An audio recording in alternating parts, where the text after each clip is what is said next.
blue pea, deadly sunshine through your living room window, and Montana's bid to become the biohacking Wild West. I think even I have outdone myself today with these biohacking news stories.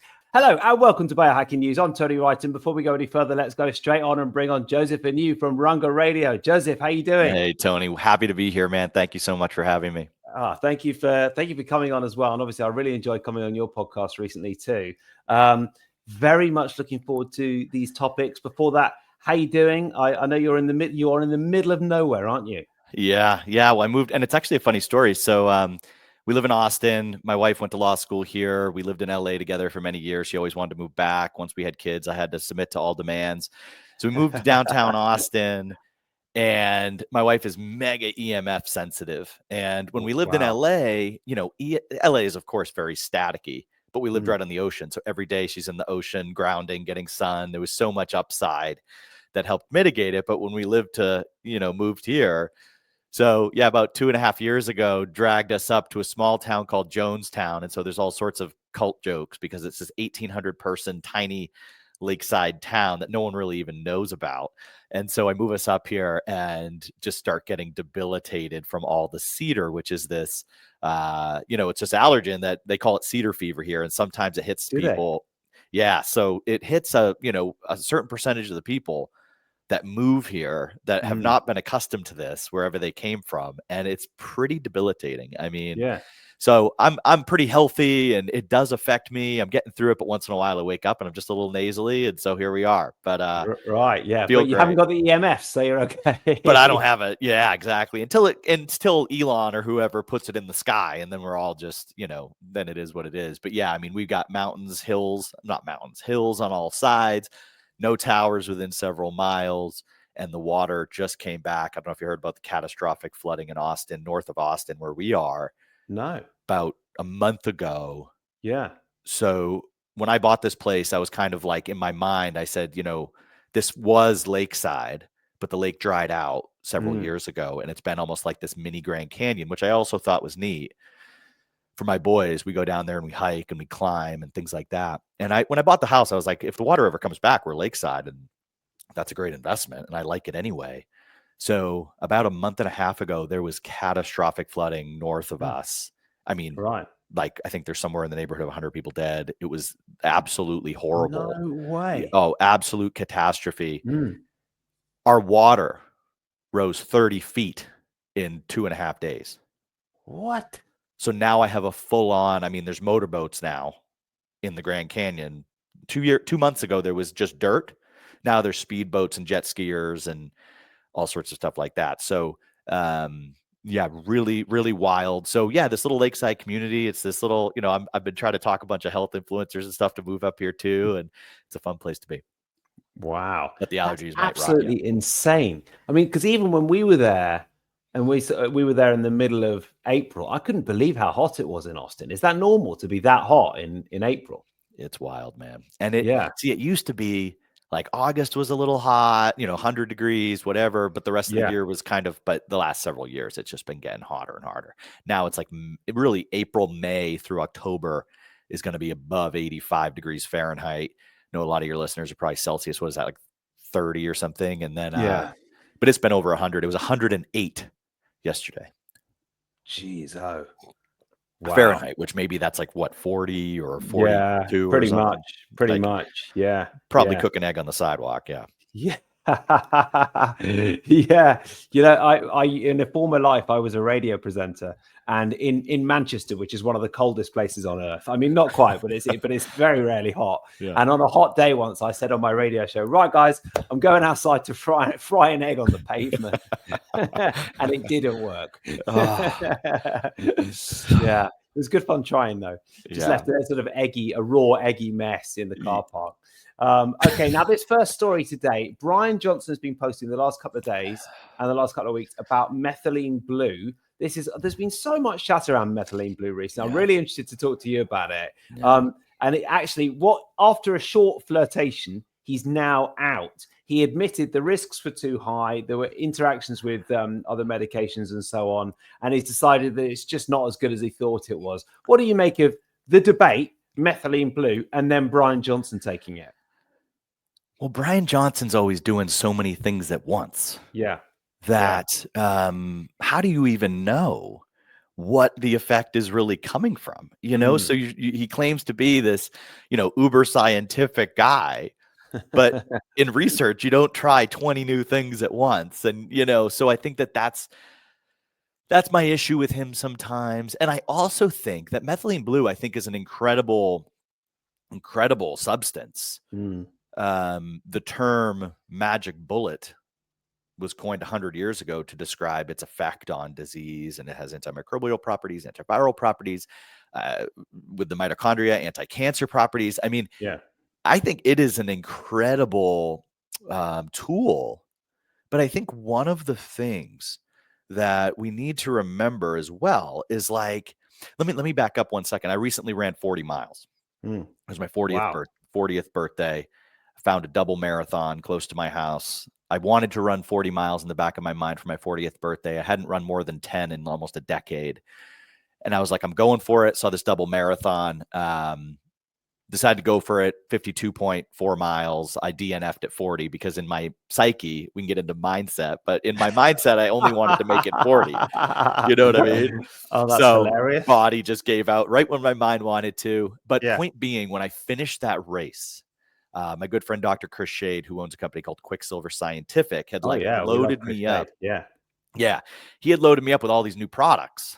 He now makes peptides and liposomal oral formulas. And if you don't know about his liposome, or your listeners don't, you're getting incredible absorption. I mean, his B12 product in the lab, it was like in the blood in 2 minutes. You could see the B12 in the blood from holding it in the mouth. I've taken some of it about an hour ago. So they really are incredible. They do hit you very quickly. Very quickly. Yeah. And so he loaded me up with like liposomal TB500, liposomal BPC 157, liposomal GHK. And so now I've been taking these things for on and off, both injectable and liposomal now for quite some time. And it's one of those things where I'm sort of like, I think I feel good. Like I hit the weights pretty hard. Like, I feel well recovered. When I did that 40 miler, Tony, I'm telling you, every millimeter of my body was in pain by the end. Yeah. Like and the truth is, mile 35 to 40 took me just as long as mile 0 to 35. Okay. I was that beat. I was that destroyed. Yeah. And when I got home, I couldn't function. I just passed out on the floor and woke up 8 hours later. My goodness. In 2.5 days, I felt like I could do it again. Did you? So I was so loaded up with these peptides, the TB500, the BPC 157, and I have a decent level of fitness.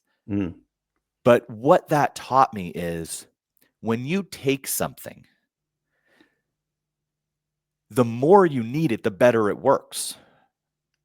So if you're just taking BPC, like some of my clients, I've got these coaching clients that are just, they're hitting the gym, but they're not like rocking themselves. And they're like, oh yeah, I'm on BPC, I'm on CJC, I'm on this, I'm on that, I'm on testosterone.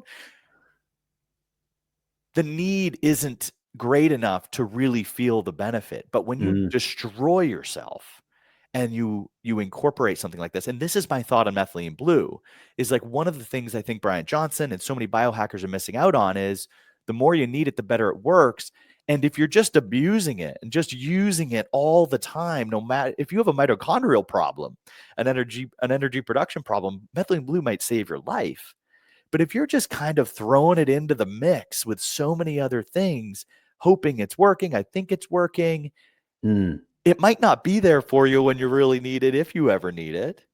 And you might be not doing something that could really move the needle for you based on where you're at. So I don't use methylene blue all that much, but I'll tell you what, if I ever found out I had a blood disorder, a mitochondrial problem, cancer, I would probably start using it very quickly in pretty high doses, like 4 milligrams per kilogram of body weight or something.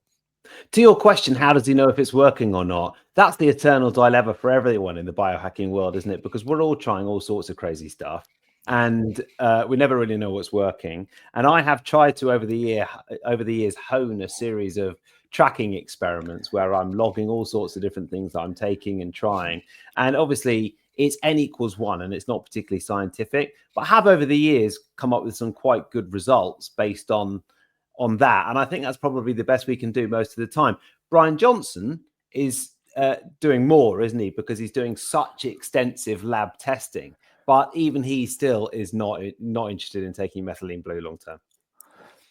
Yeah, and he's a funny guy, and I think that he is. Yeah, I think there's his whole thing. I mean, who knows what's really going on with him? I don't really trust his whole thing. Yeah, I mean, what's interesting though, because we've had him talking about it over the last couple of months. Paul Saladino, Dr. John Lawrence, who's obviously a massive fan, and Paul Saladino and John Lawrence really fell out over it. Oh, really? Yeah, I think so. Yeah, because Paul Saladino was saying, look, yeah, exactly. Paul Saladino was saying, I wouldn't take it and I wouldn't recommend anyone else does. And John Lawrence is like, this is the solution to world peace. So, the truth is somewhere in the middle. But quite interesting because it is a talking point. And certainly my experience with it is, not as dramatic as your 50 miles, but in fact, mine's a much more leisure based. I took it at Glastonbury. For to help with the partying, but I find it quite a jittery high, quite a sort of intense, almost angry energy boost. Methylene blue. Yeah, I do actually. Yeah. I don't find it particularly smooth in terms. But I was just taking it for recreation, just a silly biohacking thing that I was taking just for fun. Nothing else. Yeah. Well, it's interesting, and I think if you look at the two guys that we're talking about here, Paul Saladino and John Lawrence, they're at other ends of the spectrum, ultimately. Yeah. Paul Saladino wants you to eat nothing but liver and heart and, live on the beach. And I make fun of Paul. I know Paul. I like Paul. We're friends. I make fun of his stuff all the time. I share his stuff to my Instagram story and make jokes and make fun of it because it's like, my favorite thing to say about his post is tell me you don't have kids without telling me you don't have kids, because he's like, I never travel without a wooden cutting board. Yeah. And then he's got another post. He's like, on a plane, he's like, I bring 10 coconuts. And I'm just like, mercy, man. Like, I'm okay living in the world. Yeah. And when you look at John Lawrence, who again, we're friends as well. I've done a lot with John. He's attended multiple Runga events as a presenter, as a speaker, and Mitozen as a service. He's cutting edge, man. He's on the leading edge. He wants to know what new molecules, what new perspectives exist. He's not trying to go back in time like Paul. Paul wants us to go back in time. John's pushing us forward in time. And the other thing about those two guys is Paul's father was a cardiologist, and Paul's really bright. And anyone that's ever heard him talking about, all the various like freaking enzymes and like he's very steeped in a lot of this human physiology and biology. And John, he's more of a naturopath, but he's also a sort of he was bedridden with horrible like Lyme disease and things like that. I don't quite recall all the problems he had, but he was in bed, couldn't get out of bed, and used substances like methylene blue, high dose melatonin, which we can also talk about, to get his life back. And so Paul wasn't in bed. Paul was, he's been doing pretty well. He's just really interested in health. So he's kind of treating the well and wants him to make, and obviously from an autoimmune standpoint or people with gut issues, they're really getting a lot of resolve from animal-based. But John's perspective is like, hey, this substance got me out of bed. I was dead. Yeah. And I don't think Paul has ever been in that place. So that's probably part of the. It's a very good point. Yeah, it's a very good point. We're all dealing with different sorts of health, challenges or priorities, I guess, aren't we? So that's really good. Yeah. Well, methylene blue. I mean, I'm not convinced by it, but I think that whatever you say about Bryan Johnson, people do get quite a lot of inspiration from him. And in fact, we've got another story from him. Let's go on to this next story because you can imagine when you're doing a podcast based around biohacking news, there's endless stories from him. This is actually, to your point, he warns that UV rays slipping through your windows can damage skin indoors. And so he's got UV tinted windows, uses special umbrellas, and constantly tracks the UV index. That's from the Economic Times. And I think this story is interesting because I think actually often I sort of look at Bryan Johnson's work and I think, do you know what? I'm really inspired. I'm going to go to bed 15 minutes early because he's reminding me that's a good thing. But this, I mean, we moved to Portugal precisely because the quality of the light is just so amazing here, and it fires up my circadian rhythm perfectly in the morning and then helps me sort of sort myself out at night. But he's really saying the opposite of that, isn't he? Yeah. And, I think that there is truth in that. And it's been a little while since I've seen this research, but I do recall many years ago reading that sunlight through the glass does not stimulate the same production of vitamin D. And so obviously some of the good is being filtered out by the glass, and maybe some of the harmful rays are still getting through. Yes. Now, how big of a problem is this really? Are we just are we just creating problems? Unless the only thing I can think of is like if you were like maybe like a cab driver that used the air conditioning 10 hours a day and you had the glass in and you were just getting tons of sun somehow. I don't know. I just don't think it's relevant to us really. And there's, I think a lot of times, especially in the sort of upper echelons of the biohacking, we're majoring in so many minors that we're creating problems that aren't really problems just to create content and fear around them in many cases. So I think it's probably true that we're not going to produce the same vitamin D. Am I going to tint all my windows and, be afraid of the sun? Absolutely not. Yeah. And because I think that last line is what's actually going on there. There's a sort of element of him being afraid of the sun, and it's possibly that part where biohacking tips over into aesthetics. Obviously, there's a sort of cell damage aspect to what he's worried about. But I've been on your website preparing for today's podcast, and I saw the bit where you're doing something called the intensive, and it looks like sunlight exposure and being outdoors and quite a primal way of living is quite important to you and your clients, isn't it? Yeah. I think the odds of the sun being bad for us are pretty low, given take like a Paul Saladino look at this. Like we've been around on this planet for 2.6 million years, at least 300,000 in this body. We're the only animal on the planet that gets burned by the sun. It's curious, but I also think there's so many confounding issues. And, my boys are Icelandic. My wife's Icelandic, so my boys are half Icelandic. They're very fair skinned. I put, very natural, best I can get sunblock on my boys because I don't want them to burn. But I just think there's more to the story with the sun, and I don't think it's inherently bad. And I think sometimes we throw the baby out with the bathwater. But yeah, I think primal living, getting outdoors, particularly to connect with our humanity. And I think one of the things that scares me a little bit, not just about biohacking, but about AI, is just this sort of, there's a lot of outsourcing to technology, staying indoors. I saw Gary Brecka the other day. He was, he posted on Twitter and he was like, love starting my day in my HBot with my dumbbells. So he's got this like walk-in hyperbaric chamber. Yeah. And it's just like, I don't want to start my day in artificial light in a confined chamber. I want to get out and experience nature. And I think that I think these biohacks, just like methylene blue, it's like, when we need them, they work really well. They're so great to have on hand. My son, my 2-year-old, had a couple of seizures in 2024. What did I do? Well, I brought him into the HBOT every day with me. We had him on small doses of exogenous ketones, of fish oil, red light. We were doing just everything with him because he had a thing. I was trying to use these technologies to drive in the right direction. But I think when we're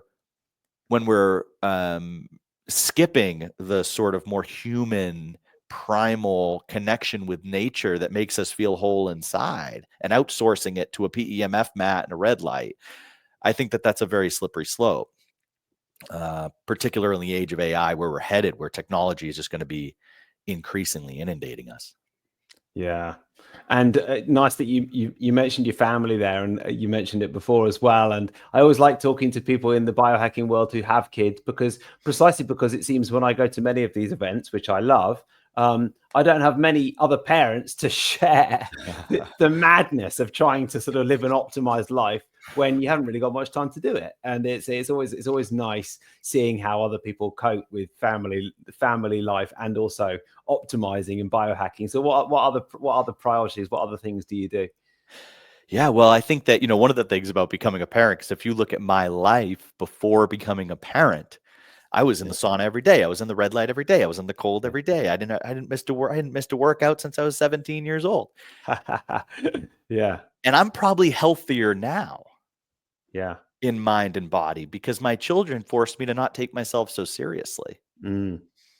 And I think that really living with an awareness of my life is really the work, and ultimately the sort of presence or the sort of peace within and the understanding of my role in the world facilitates health.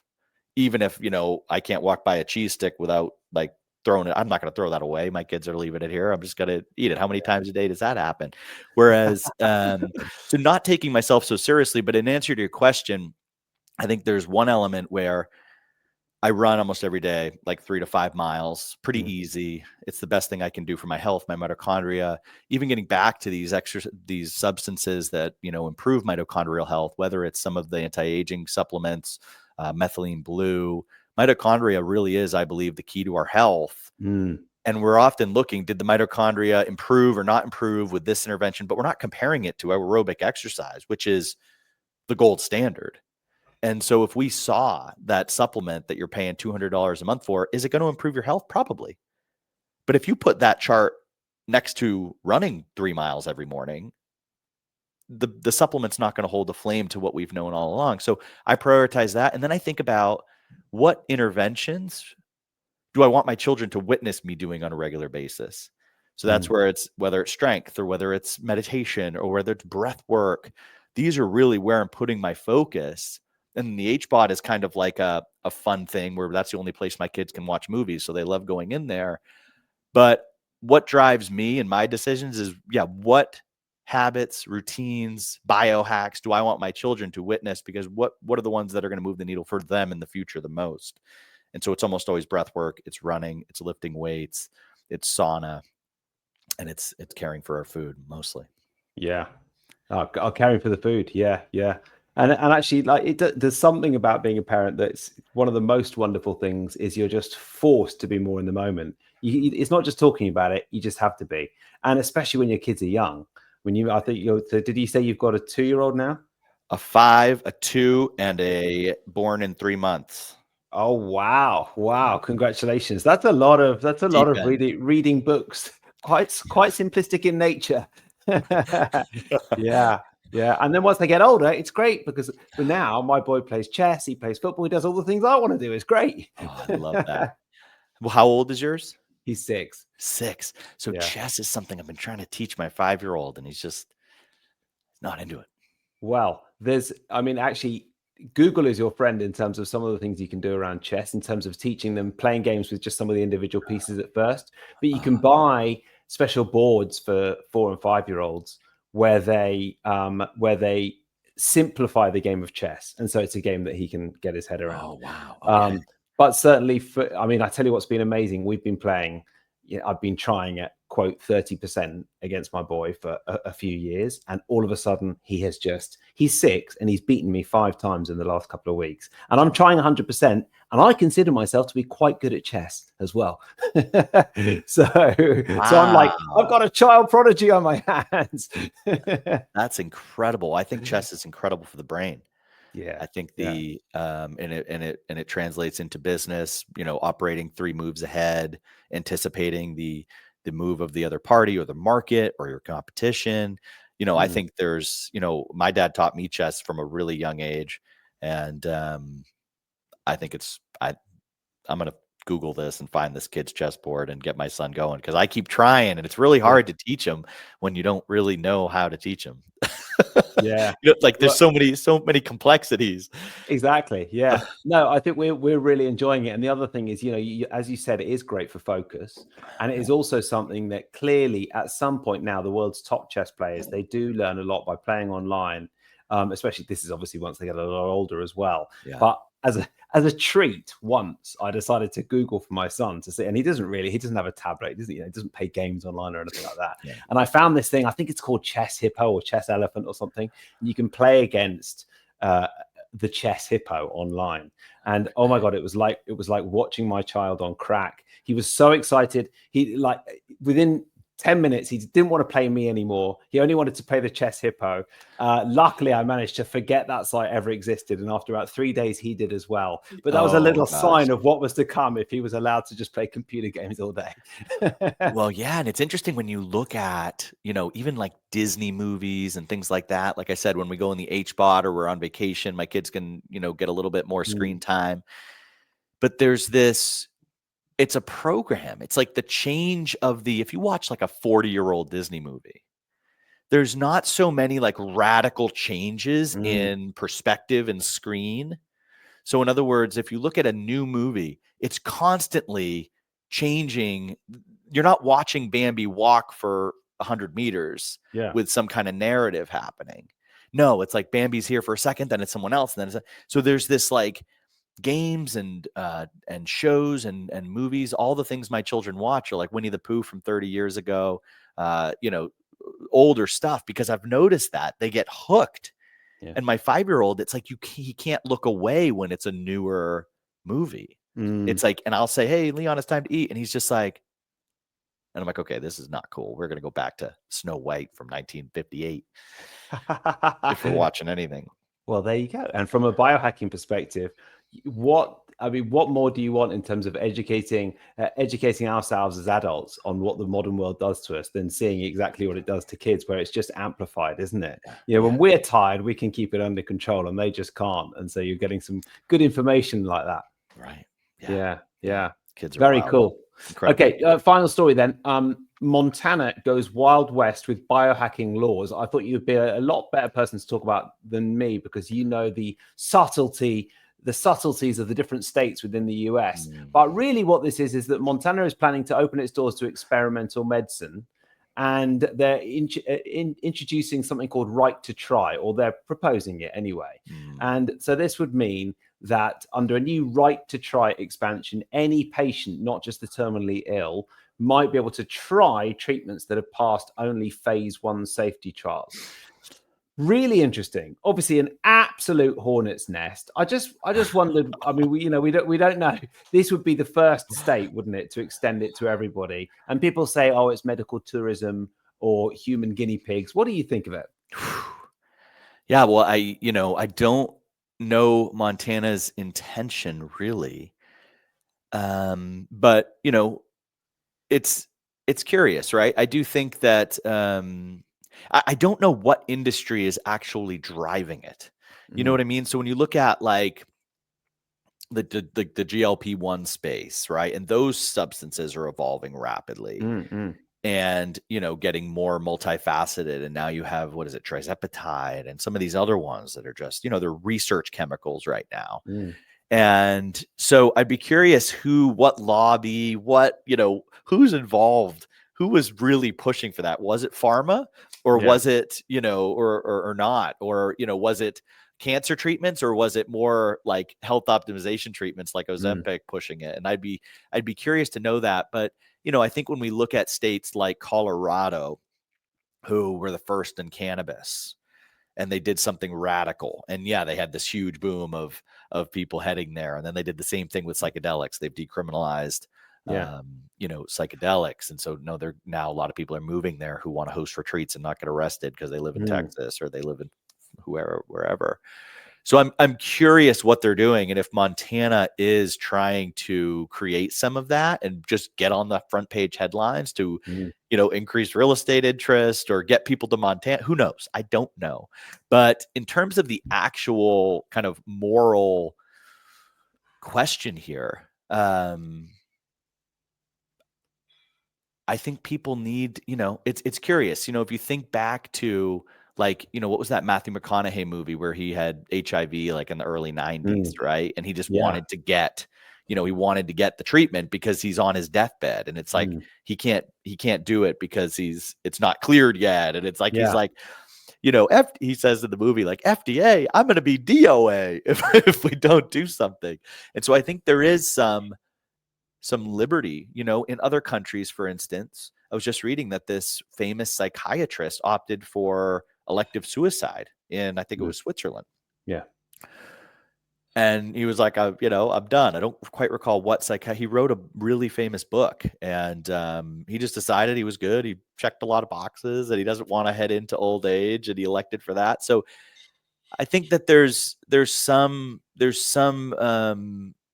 liberty in giving people authority over their bodies. I think the important thing that we've learned is being sure that they are able to get the proper information, and they can get what we do know about it and potential interactions and things like that, so they don't make any reckless decisions. But I think I am for people having more autonomy over their bodies. And I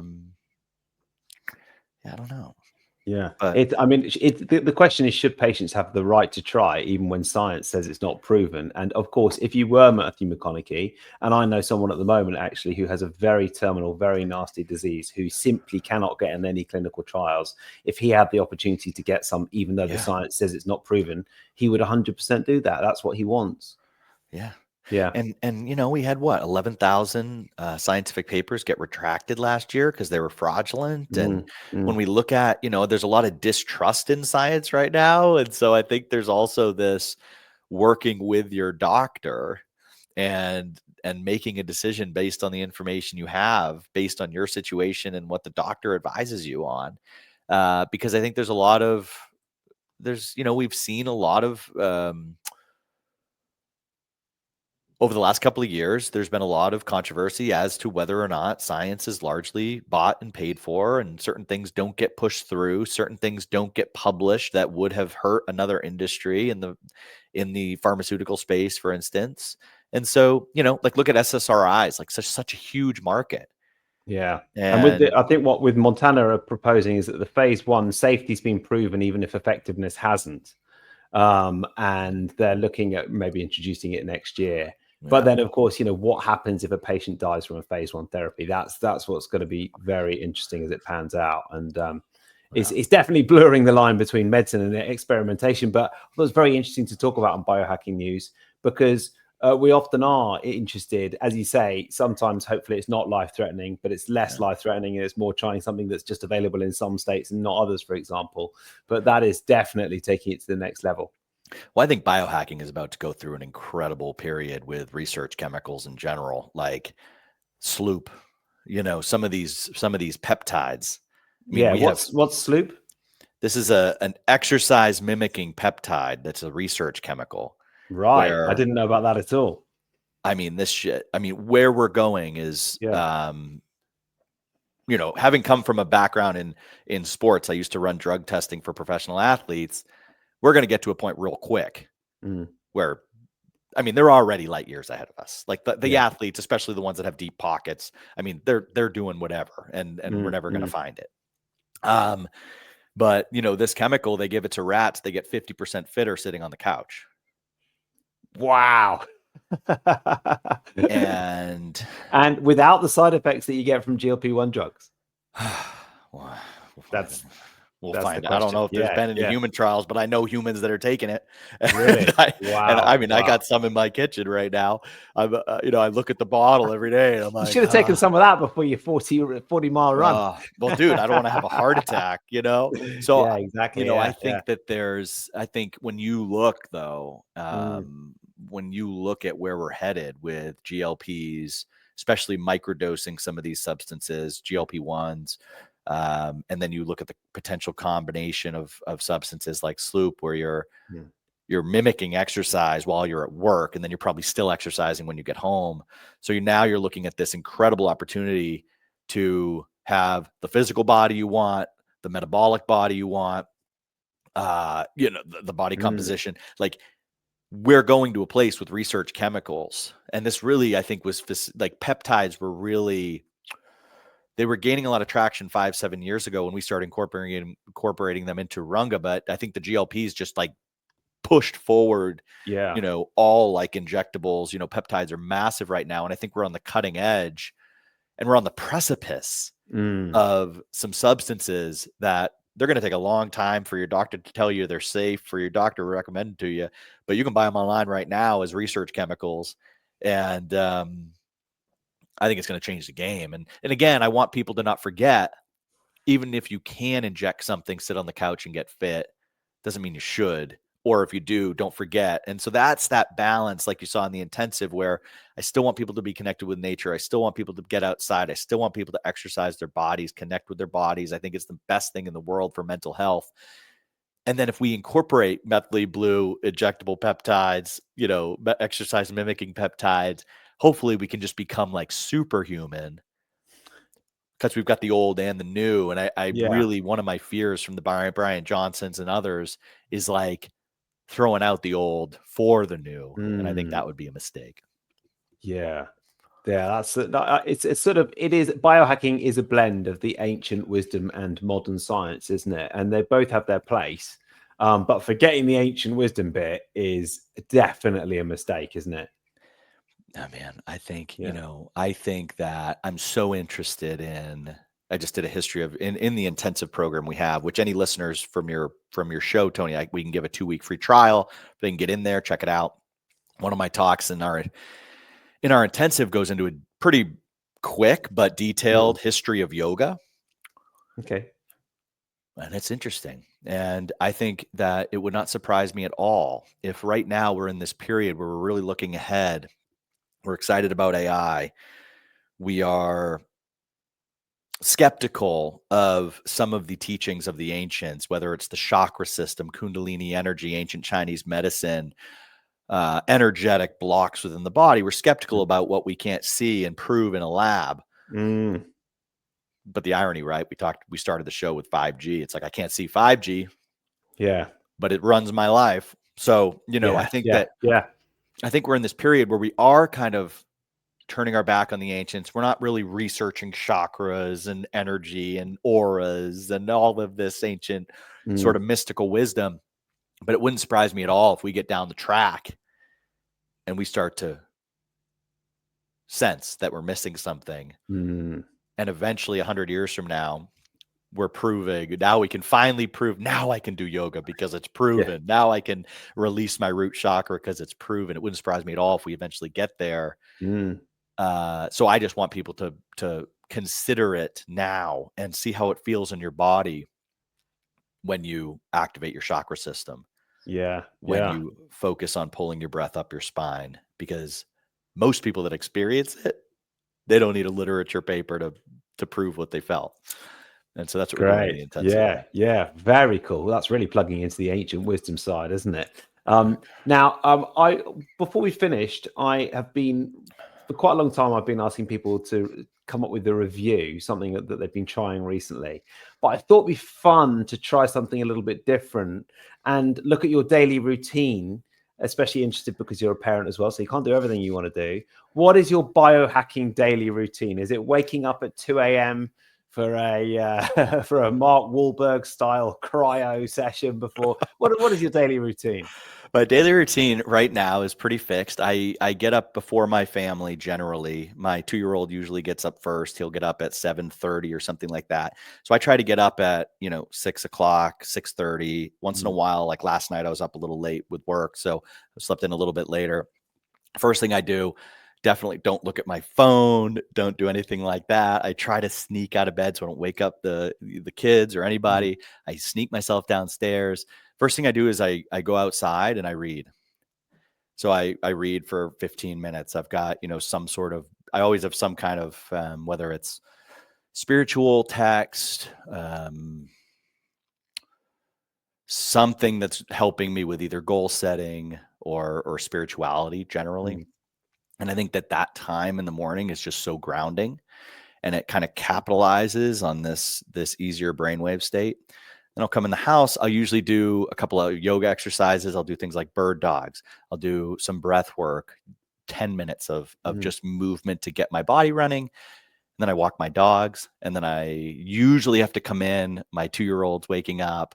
I'll make him breakfast. I'll make my other kid breakfast. Once my wife gets downstairs, I go on my run.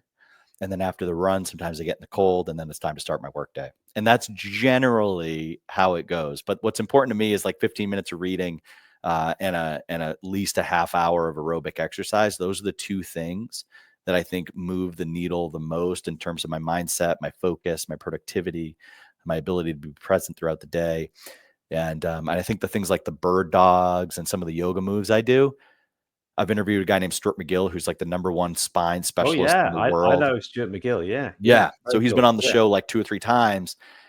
And I've learned enough from him to say, I'm just going to do these damn big 3. He's got the big 3 exercises. And he says 90% of back surgeries are unnecessary. So I just don't miss a day with those because I don't want my back to hurt. It doesn't hurt right now. I don't want it to hurt in the future.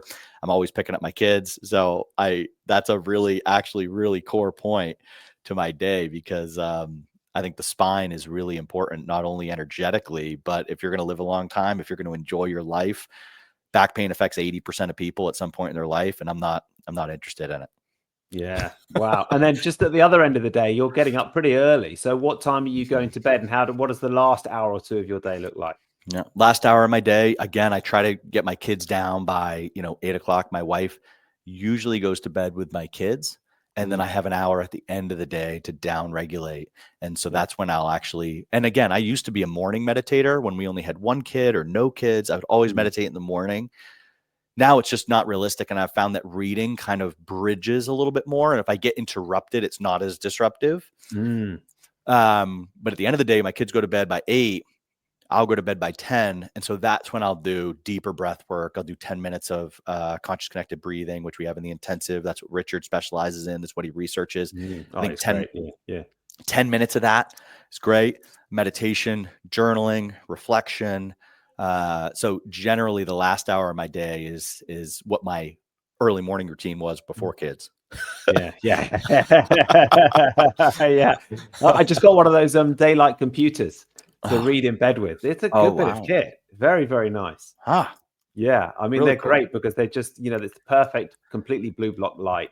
It's a nice screen. It's designed for people like us who want to minimize distractions rather than emphasize them. But then it's also a really nice experience to write on it. So if you're reading nonfiction at night and you want to make notes, I use the sort of like special writing device on it. You can write with your finger or whatever. It's nice to make some notes and some mind maps as well. It's quite a nice thing to use in bed at night as well. Yeah. Very cool. Love that. Joseph, I'm glad I asked you that. That was absolutely fascinating. Thank you so much for coming. It was really, really good to chat. I love coming on your podcast as well. I think everything you and Rich are doing with RUNGA Radio and RUNGA, and where can people find out more about it? Because it's really amazing what you put together. Runga.co. If folks go right now, the 2-week trial is live. That is going to be coming down very soon. I don't know when this show is going live. So what we'll do, Tony, is we'll give you a special link to give your listeners a 2-week trial because it will be ending very soon. It was just a soft launch thing we did, but we can make a custom link for your audience. But yeah, the intensive is our big project right now. And then we will be getting back to live events. We've been so busy having kids, my wife and I, that the live events we just need to take a quick pause because it's a labor it's an absolute factory over there. It's a factory, man. It's it's so funny. That's a whole other topic, Tony, you might be interested in, is this whole RH blood thing with kids. Oh my goodness. My wife is RH negative. That's a whole topic. Yeah. I've never heard of it. Factor. Oh my goodness. Blood types. Right. This is a biohacker's sort of domain when you really investigate what the hell's going on with this. But last night, my wife found out, and this is a deeper conversation, but we found out she hasn't been sensitized to Rh positive blood through the births of our children, which some of them are positive. So if you're an Rh negative mother and you give birth, and I know we're in the last minute here, but you can, if you have an Rh positive child, as an Rh negative woman, your body can actually produce antibodies to Rh positive blood. A little bit like what would prevent a zebra from having a child with a monkey. The zebra would say, "This isn't a zebra. Get rid of it." That actually happens on a slightly different scale with Rh negative mothers who give birth to Rh positive children. And if they were to have a future Rh positive child, there's a likelihood that the mother's system would actually attack the fetus if it's Rh positive to prevent. It's some kind of strange species. There's a lot of conspiracy theories about what the hell caused this, but we just had this blood panel done. And even though, one of my children is positive like me, she didn't develop antibodies. So she's like, we can have 6. So live events are coming back, but we're a little busy right now. But the intensive is the primary project. The cool thing about it is Runga had an online program that we used for, it's called Momentum. And what it was 60 days prior to a 2 to 4 day experience with us.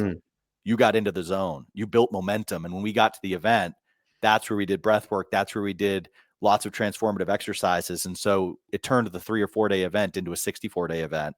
Yeah. Well, when Richard joined the team, Richard and Natalia, which has been just game changing. Yeah. Yeah. Now we've blown that momentum builder into a comprehensive breathwork program that can change your life completely in 90 days. And so that's our primary project right now. Runga.co will give you a free 2-week trial, but you're getting all of the momentum content to improve your sleep, improve your nutrition, improve your biohacking, you're connected to nature, your inner work. And then every other week we're doing a conscious connected breathwork ceremony with Richard and Natalia. Wow, that's amazing. That's really cool. And look, obviously Richard's one of my really close friends, and I'm just so happy with everything you guys are doing. I definitely recommend people checking that out. And on a personal level, want to come and see your pad in the middle of nowhere when we come out next year.